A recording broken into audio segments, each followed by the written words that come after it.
അമ്മയ്ക്ക് അമ്മ എനിക്ക് പേടിയാവോ? അമ്മയ്ക്ക് ഇഷ്ടമല്ലെങ്കിൽ ഞാൻ കറങ്ങാൻ പോകുന്നില്ല. മോളെ നോക്ക്, നമ്മൾ വിചാരിക്കുന്നത് പോലെ അല്ല ഈ ലോകം. എല്ലാവരും നമ്മളെ സ്നേഹിക്കുന്നുണ്ടെന്ന് നമ്മൾ വെറുതെ കരുതും. അവരുടെയൊക്കെ മനസ്സിൽ സ്നേഹമായിരിക്കില്ല, വെറും തമാശയായിരിക്കും മോളെ. തമാശ കേട്ടാ നമ്മള് ചിരിക്കണോ അമ്മേ, അതോ കരയണോ? മോൾക്ക് എന്താ തോന്നുന്നത്? ചിരിക്കണം. മോൾ എപ്പോഴും ചിരിച്ചാ മതി, ഒരിക്കലും കരയേ വേണ്ട കേട്ടോ. അമ്മയും ചിരിക്കണം, ഒരിക്കലും കരയണ്ട. അമ്മ ഒരു കാര്യം പറഞ്ഞ എന്റെ മോൾ അനുസരിക്കോ? അനുസരിക്കാം. മോളോട് ഇഷ്ടം കാണിക്കാനും മോളെ എടുക്കാനും കൊഞ്ചിക്കാനും ഒക്കെ വേറെ ചില ആളുകൾ വരും. പുറത്തൊക്കെ പോയി കറങ്ങാമെന്നും പറയും. അങ്ങനെ ആരുടെ ഒപ്പവും ഇനി എന്റെ മോള് പോവരുത്. ഞാൻ പോവില്ല. ഡോക്ടർ അങ്കിളുടെ കൂടെ പോവല്ലേ? ഡോക്ടർ അങ്കിള് പറയാ ഞാൻ മിടിക്കുകയാണെന്ന്, എന്നെ വളർത്തി വലിയ ആളാക്കാന്ന്. അപ്പൊ ഞാൻ പറഞ്ഞേ എന്റെ അമ്മയെയും അങ്കിള് വളർത്തണമെന്ന്. അപ്പൊ അങ്കിള് പറയാണേ എന്റെ അമ്മയെ കല്യാണം കഴിക്കാൻ പോവാണെന്ന്. എന്നിട്ട് അമ്മയെ എന്നെ വളർത്താന്ന്. എനിക്ക് എന്ത് ഇഷ്ടാണെന്നറിയാം അങ്കിളിനെ. അതെ, എന്റെ അമ്മയെ ഡോക്ടർ അങ്കിള് കല്യാണം കഴിച്ചാ മതി, വേറെ ആരും കല്യാണം കഴിക്കണ്ട. മാമാട്ടി, ഇപ്പൊ ആരെങ്കിലും നിന്നോട് പറഞ്ഞോ കല്യാണാലോചന നടത്താൻ? വേറെ ഒരു കാര്യം ചെയ്യാനില്ലേ നിനക്ക്? പോയിരുന്ന് പ്ലേ സ്കൂളിലെ പാട്ട് പഠിക്കും. ചെല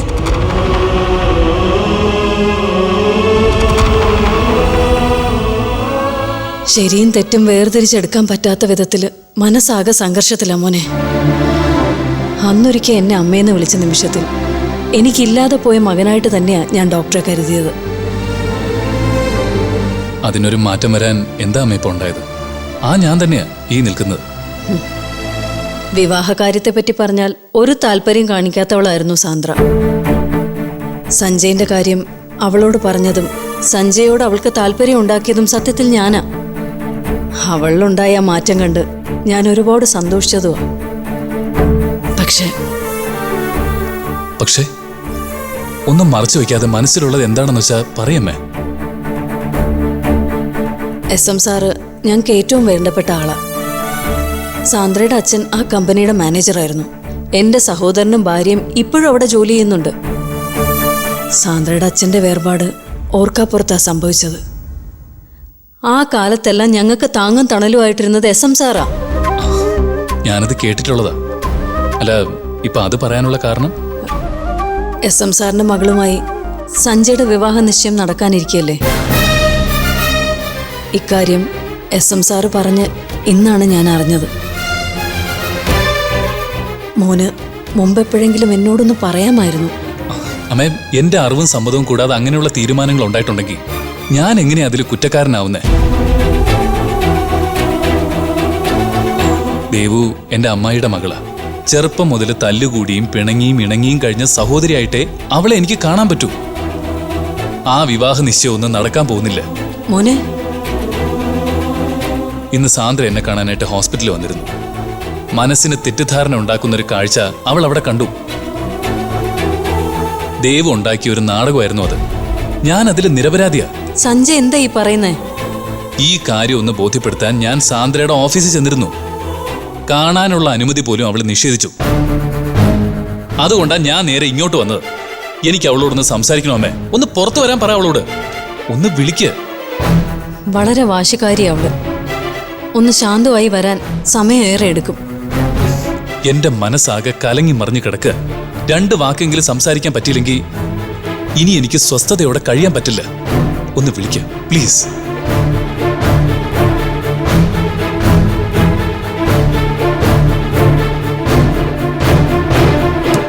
സാന്ദ്രേ, സാന്ദ്രേ, മോളെ കതക് തുറക്ക്. മോളെ മോളെ ഒന്ന് കതക് തുറക്ക്. മോളെ മോളെ സാന്ദ്രേ, മോളെ ഒന്ന് തുറക്ക്. മോളെ സാന്ദ്ര, മോളെ മോളെ സഞ്ജയ്ക്ക് എന്തോ പറയാനുണ്ട് നിന്നോട്. വീട്ടിൽ വന്ന ആളല്ലേ, കേൾക്കാനുള്ളൊരു മര്യാദയെങ്കിലും കാണിക്കുന്നേ. ഞാൻ ഒരുപാട് ലോകം കണ്ടതാ. അനവധി രാജ്യങ്ങൾ, നിരവധി ആളുകൾ, അനവധി സ്ത്രീകളെ ഞാൻ പരിചയപ്പെട്ടിട്ടുണ്ട്. സൗഹൃദം പുലർത്തുന്നുണ്ട്. ഇത്രയും കാലത്തിനിടയ്ക്ക് ഇതാണ് നിന്റെ ജീവിത പങ്കാളിയെന്ന് മനസ്സ് ചൂണ്ടിക്കാണിച്ചത് ഒരൊറ്റ പെണ്ണിനെയാണ്. അവളില്ലാതെ എനിക്കൊരു ലൈഫ് ഉണ്ടാവില്ല.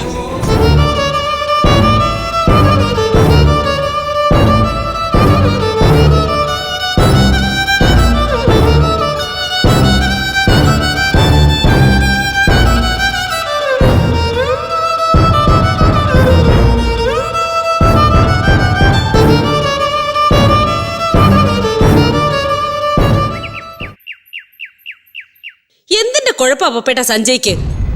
ഇതാരൊക്കെയോ ചേർന്ന് ഊതിപ്പെരിപ്പിച്ചതാ. അവന് സബ് കളക്ടറോട് ഒരു ഉദ്യോഗസ്ഥ എന്ന നിലയിലുള്ള അടുപ്പം മാത്രമേ ഉള്ളൂ. പിന്നെ ആ കുട്ടിയാണല്ലോ ആശുപത്രി ഉദ്ഘാടനം ചെയ്തത്. അതിന്റെ ഒരു നന്ദിയും കടപ്പാടും, അത്രമാത്രം. അങ്കിള് വെറുതെ സഞ്ജയുടെ പക്ഷം പിടിക്കല്ലേ. സഞ്ജയ് സബ് കളക്ടറിന്റെ വീട്ടിൽ പോയിട്ട് എനിക്ക് പെണ്ണിനെ കെട്ടിച്ചേരുമെന്നാ ചോദിച്ചത്. അവരപ്പ തന്നെ ചാടി വീഴുകയും ചെയ്തു. ചാടി വീഴുമല്ലോ, ഡോക്ടറല്ലേ. പിന്നെ കോടിക്കണക്കിന് സ്വത്തിന്റെ ഉടമ. എന്റെ അച്ഛനെ വേണം ഇതിനൊക്കെ പറയാൻ. ഞങ്ങളുടെ എച്ചിൽ ചെന്ന് വളർന്നവളാ, എന്നിട്ട് ഞാൻ കിട്ടാനിപ്പോ തിരിച്ചു കുത്തുക. പപ്പേട്ടൻ ഇങ്ങനെ മിണ്ടാതിരിക്കല്ലേ. സഞ്ജയ്ക്ക് ഈ ബന്ധം ഒപ്പിച്ചു കൊടുത്തത് എന്റെ ഭർത്താവ് തന്നെയാ. അങ്ങേർക്ക് ആ കുടുംബത്തോടുള്ള കൂറ് കണ്ട പിന്നെ ഞാനൊന്നും പറയുന്നില്ല. കള്ളനാ. എന്തൊക്കെയോ മറച്ചു വെച്ചുകൊണ്ടുള്ള പെരുമാറ്റോ. സ്വന്തം മകളുടെ ഭാവിയെ കുറിച്ച് ചിന്തിക്കാതെ മറ്റൊരാൾക്ക് ബന്ധം ഉണ്ടാക്കി കൊടുക്കാൻ താല്പര്യം കാണിക്കുക. ഞാൻ ഇപ്പോഴും പറയുന്നത് നിങ്ങളൊക്കെ എഴുതാപ്പുറം വായിക്കുകയാണെന്നാണ്. എനിക്കൊന്നേ പറയാനുള്ളൂ. സഞ്ജയ് എങ്ങാനോ സബ് കളക്ടറെ കെട്ടാൻ നിന്ന നിങ്ങൾക്ക് ദേവു എന്ന് പറയുന്ന മകളെ നഷ്ടപ്പെടും. അത് വെറുതെ ആയിരിക്കില്ല, രണ്ടുപേരുടെയും ജീവിതം തകർത്തിട്ടായിരിക്കും. പിന്നീട് എന്നെ കുറ്റം പറയരുത്. ഇത് പ്രശ്നങ്ങളിലേക്കാണല്ലോ പോകുന്നത്.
ഞാൻ ഹോസ്പിറ്റലിൽ പോയിരുന്നു. ഞാൻ അറിഞ്ഞു, സൂപ്രണ്ട് വിളിച്ചിരുന്നു. എന്തുപറ്റി? കുറച്ച് ദിവസമായിട്ട് അവിടെ ചെല്ലുന്നില്ല എന്ന് പറയുന്നു. ചെല്ലുന്നില്ല, അത്ര തന്നെ.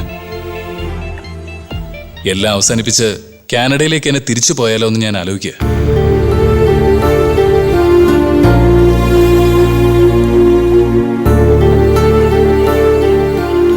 ഇംഗ്ലീഷുകാർക്കൊരു പ്രത്യേകതയുണ്ട്. അവര് വളരെ ഓപ്പണാണ്, എന്തും തുറന്നു പറയാം. അവിടെ നോക്കി ഇവിടെ നോക്കി എന്നുള്ള പരാതിയൊന്നും അവിടുത്തെ വെറുതെ മനസ്സിനെ ഇങ്ങനെ കുത്തി നോവിക്കാറുമില്ല. ആത്മാർത്ഥതയുള്ള പ്രണയമുള്ളവരല്ല അവിടെ ഉള്ളതെന്നല്ലേ മുമ്പ് എന്നോട് പറഞ്ഞിട്ടുള്ളത്. അതെന്തെങ്കിലും ആവട്ടെ, എന്തിനാ ഇപ്പൊ ഇങ്ങോട്ട് വന്നത്? ഈ റിസോർട്ടിന്റെ അതിർവരമ്പുകൾക്ക് എന്തെങ്കിലും പ്രശ്നമുണ്ടോ? അതോ റവന്യൂ കുടിശ്ശിക വല്ലതും തീർക്കാനുണ്ടോ? അല്ല, ഇവളാ എന്നെ ഇപ്പൊ ഇവിടെ എത്തിച്ചത്. അതിന്റെ കാരണം അവള് തന്നെ പറയട്ടെ. അങ്കിള്, അമ്മയും അങ്കിളും ഞാനും നല്ല കമ്പനിയായിരുന്നു. പക്ഷേ അങ്കിളും അമ്മയും തമ്മിൽ പിണങ്ങി.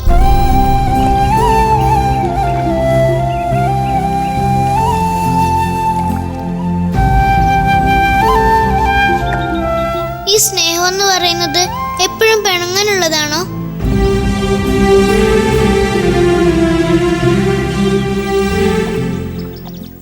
ആരുടെയോ കയ്യിൽ നിന്നൊരു തെറ്റുപറ്റി. അത് വർത്താനം പറഞ്ഞ് തീർത്തൂടെ?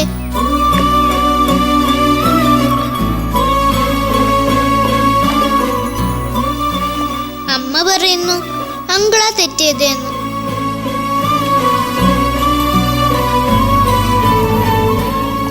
അങ്കിൾ എന്ത് തെറ്റാ ചെയ്തേ? അങ്കിൾ ഒരു തെറ്റും ചെയ്തിട്ടില്ല.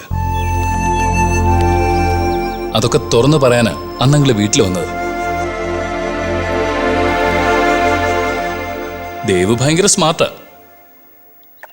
പക്ഷേ അങ്കിളിന് ഇഷ്ടം മോളുടെ ഈ അമ്മയാ.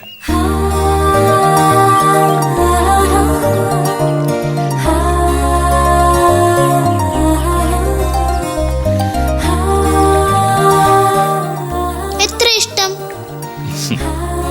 ഒരുപാട് ഒരുപാട് ഒരുപാട്.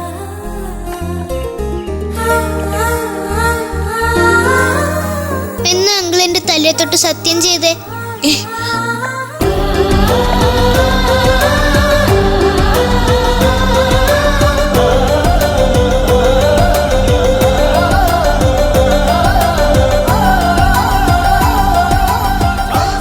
സാന്ദ്ര എന്ന മോളുടെ അമ്മയെ സഞ്ജയ് എന്ന ഈ അങ്കിൾ ഒരുപാട് ഇഷ്ടപ്പെടുന്നു, സ്നേഹിക്കുന്നു, ബഹുമാനിക്കുന്നു.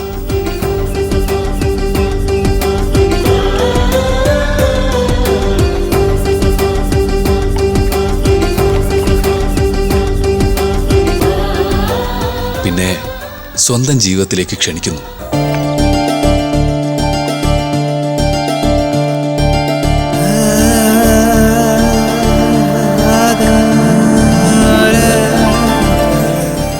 മോളുടെ അമ്മയല്ലാതെ ഈ ലോകത്ത് വേറെ ഒരു സ്ത്രീയോടും അങ്കിളിന് ബന്ധമില്ലെന്നും സ്നേഹമില്ലെന്നും ഇതിനാൽ അറിയിച്ചു കൊള്ളുന്നു.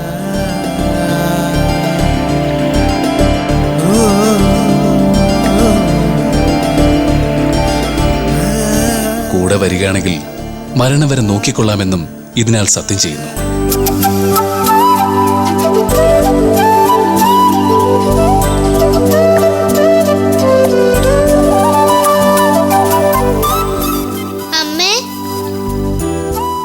പോയ മരണം വരെ നോക്കാന്ന്.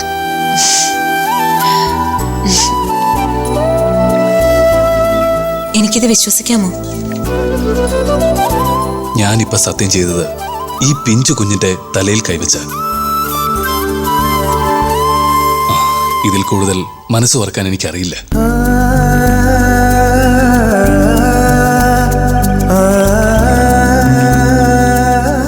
നല്ല അമ്മ, പിണക്കം മാറിയല്ലോ. നല്ല അങ്കിള്.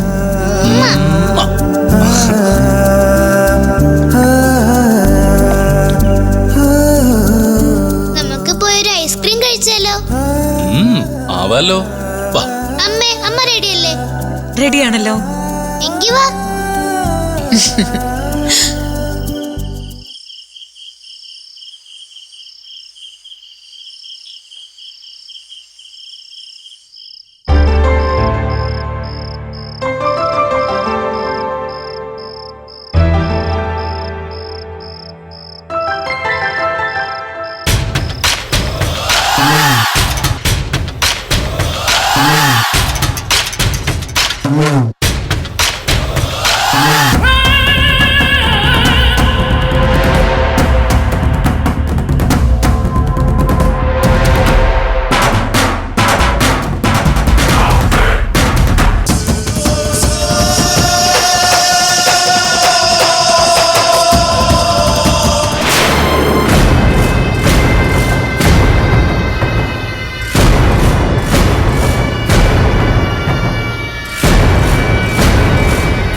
ഇല്ല, ഒന്നുമില്ല.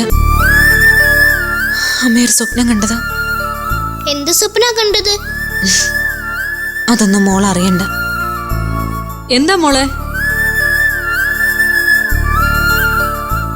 ഒരു സ്വപ്നം കണ്ടതാ അമ്മേ.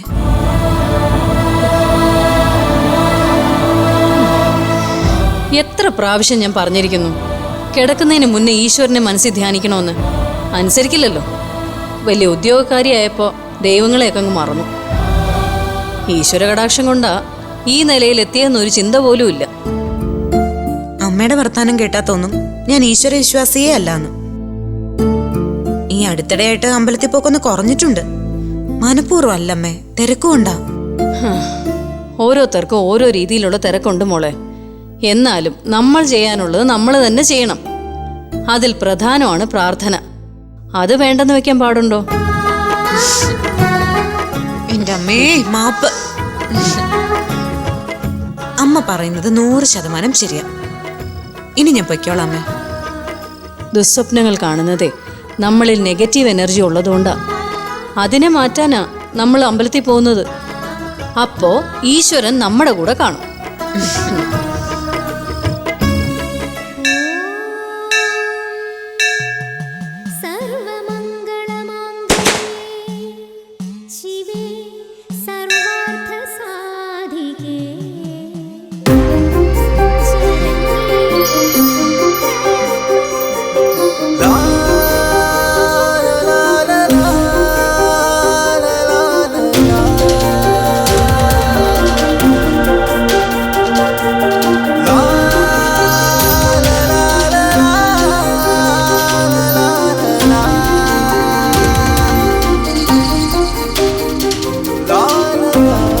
അമ്മേ, അങ്കിള്.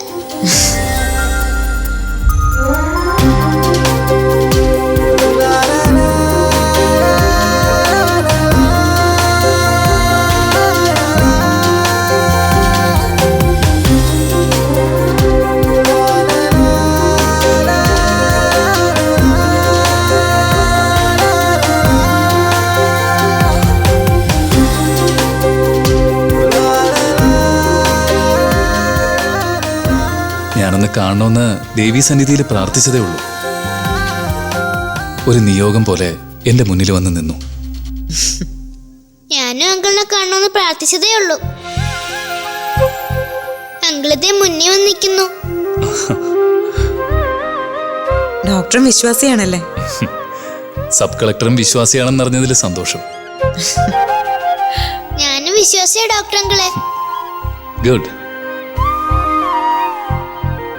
ഇപ്പൊ വന്നതിന് പിന്നിൽ ഒരു പ്രത്യേക കാരണമുണ്ട്. അതെന്താ? ഇഷ്ടപ്പെട്ട ഒരാൾക്ക് കൊടുക്കാൻ ഒരു സമ്മാനം. അതൊന്ന് പൂജിക്കാൻ വന്നതാ. പൂജിച്ചോ? ആരാ അത്? അതല്ലേ ഞാൻ പറഞ്ഞത്, മുന്നിൽ വന്ന് നിൽക്കുന്നു.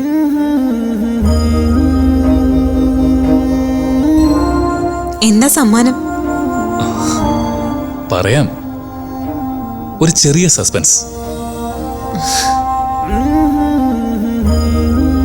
ഇപ്പോ ഈ അമ്പലനടയിൽ വെച്ച് കണ്ടപ്പോ ഒരു പ്രത്യേക സൗന്ദര്യം.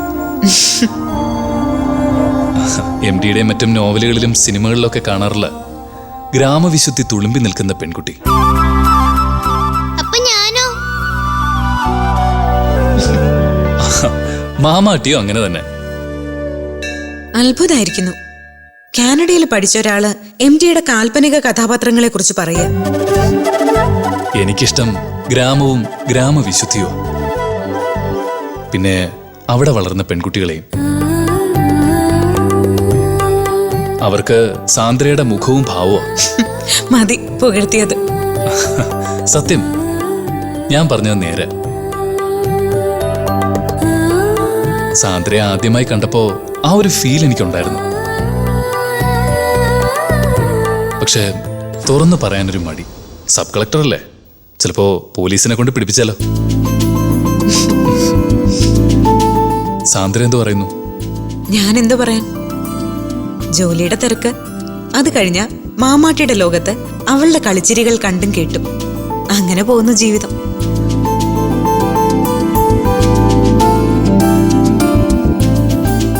ഞാനൊരു കാര്യം ചോദിച്ചോട്ടെ? അതിനെന്താ? മാമാട്ടിയെ എനിക്ക് തരാവോ?